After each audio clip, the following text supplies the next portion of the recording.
Olá, olá você, seja muito bem-vindo ou bem-vinda a mais um vídeo do Cinema em Movimento. Eu sou Pablo Rodrigues e no último dia 16 estreou na HBO Brasil o documentário Leaving Neverland, ou Deixando Neverland. Polêmico documentário que foi exibido no último festival de Sundance, que trata ali dos casos de abuso sexual ou dos supostos abusos sexuais cometidos pelo rei do pop Michael Jackson. Então, vem comigo, se você gostar do vídeo, não esquece de deixar o seu joinha aqui embaixo, compartilhar para todo mundo e se inscrever no canal. Vamos nessa!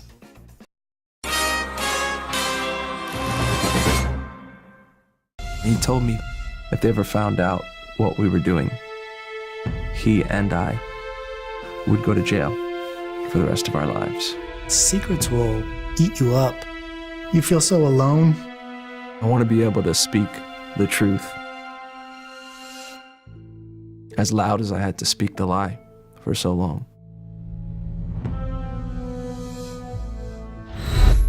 O filme, como eu já falei, aborda os supostos abusos sexuais cometidos por Michael Jackson, lá no final dos anos 80, meados dos anos 90, a partir do depoimento de dois homens, que supostamente foram vítimas desses abusos, o Wade Robson e o James Safecheck, acho que é esse o nome dele. Para começo de conversa, eu gostaria de dizer que falar sobre esse filme é complicado, sabe? Primeiro porque o tema é um tema muito delicado, abuso sexual e ainda mais abuso sexual infantil, então é uma coisa muito complicada. E também porque a gente está lidando com acusações feitas a uma pessoa famosa, uma personalidade, um ícone da música, da cultura pop e que já morreu. Mas antes de falar sobre isso, sobre o conteúdo temático do filme, eu quero falar um pouco sobre o aspecto cinematográfico do documentário, sobre o seu aspecto técnico. Ele é dirigido pelo Dan Reed e ele faz um trabalho bem convencional aqui, a direção dele é bem convencional, bem tradicional, tudo é contado de forma linear, Ele divide o filme em duas partes, de 2 horas cada, então são 4 horas de documentário. O filme ele não é um filme fácil de se ver, não só pelas 4 horas de duração, mas porque ele é um filme pesado, Os relatos dos abusos que as duas vítimas trazem no filme são relatos muito explícitos, são relatos com riqueza de detalhes, Tem momentos que você fica até enojado, com o que está sendo relatado ali. Embora em alguns momentos, algumas falas deles e principalmente dos familiares pareçam um pouco ensaiadas, mas os relatos em si têm uma riqueza de detalhes que você fica difícil duvidar que eles criaram tudo aquilo. E uma coisa que é um acerto do longa é porque ele foca nas vítimas, Não é um documentário sobre o Michael Jackson, mas sim sobre as vítimas, ou supostas vítimas. Mesmo que os relatos dessas vítimas sejam questionados por muita gente, eles já entraram em contradição algumas vezes. Inclusive o próprio Wade Robson sempre negou que o Michael tivesse abusado dele. Ele foi inclusive testemunho de defesa do Michael no segundo julgamento em 2005. Porém, e aí entra o meu lado psicólogo, como é retratado no documentário, é muito difícil para quem sofre um abuso desses processar tudo isso, principalmente quando se é criança. Então é muito complicado para uma criança elaborar tudo isso e identificar que isso é um abuso.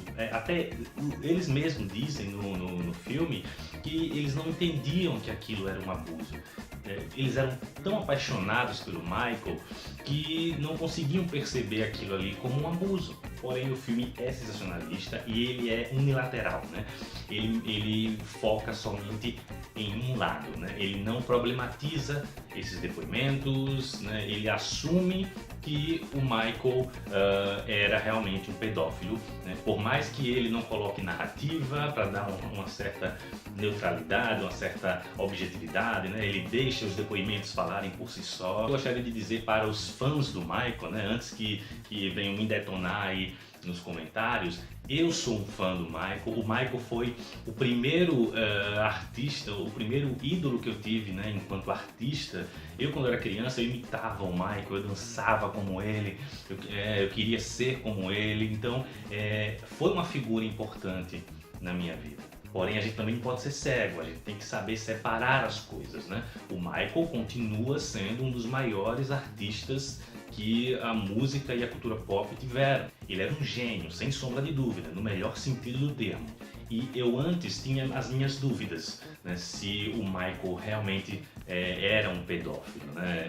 Eu achava que tinha muito dessa coisa de querer sugar, né, tirar vantagem em cima dele. E depois desse documentário, por mais que ele tenha as suas contradições, por mais que os dois caras lá tenham entrado em contradições em alguns momentos, porém muitas das coisas que são relatadas ali você percebe que são difíceis de não serem verdadeiras. Então eu acredito que o Michael pode ter sido sim um pedófilo.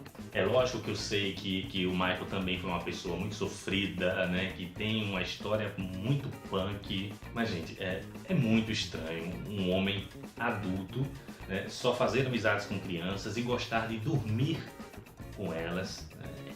É estranho. E é importante dizer, e eu digo isso enquanto psicólogo, que muitos dos sintomas, das consequências psicológicas que aqueles caras relatam que tiveram, né, após a vida adulta, são muito característicos de quem passou por situações de abuso. E o próprio comportamento do Michael, né, relatado por eles quando ele supostamente cometia esses abusos, é um comportamento muito característico, né, de abusadores. Enfim, é um tema delicado que não vai se encerrar aqui, talvez nunca se encerre, talvez essa dúvida permaneça aí para sempre, né?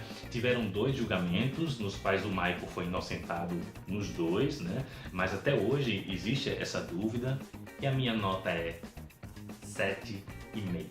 E é isso, gente, esse foi mais um vídeo do Cinema em Movimento, espero que vocês tenham gostado. Coloca aí nos comentários o que você acha disso tudo, né? Você já assistiu o documentário? Se você assistiu, diz aí o que é que você achou. Se você não assistiu, o que é que você acha desse caso? O que é que você acha disso tudo? Quero saber sua opinião sobre isso, né? Vamos bater um papo bacana, beleza? Um abraço e até a próxima com mais Cinema em Movimento.